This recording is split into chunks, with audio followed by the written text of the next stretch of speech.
areas. Grady Trimble is live in Ottawa this morning with the very latest. And Grady, it looks like they're being successful. You're seeing mandates come down in Canada.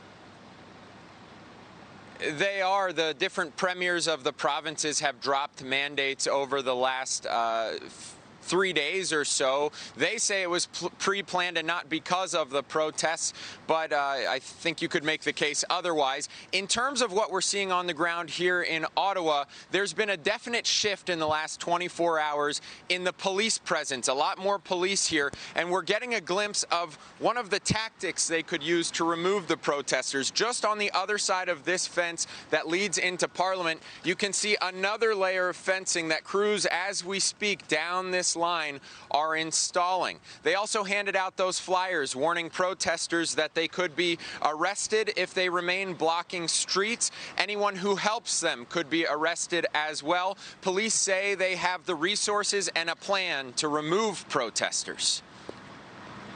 Some of the techniques we are lawfully able and prepared to use are not what we're used to seeing in Ottawa, but we are prepared to use them and whatever means necessary to bring about the safest outcome and restore order.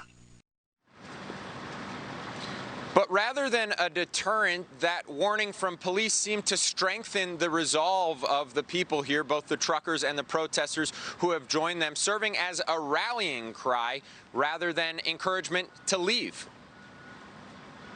I have no idea what they're going to do here. I've never been in conflict with the law in my life, so I don't know what they will do, but I am committed to staying here. As long as that the truckers are here, I'm with them. Absolutely. I support what they have done. These are the warriors.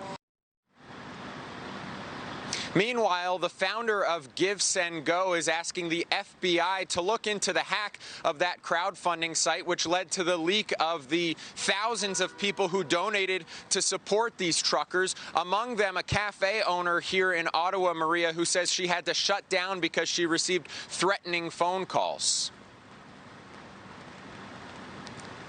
Incredible. Grady, thank you. Grady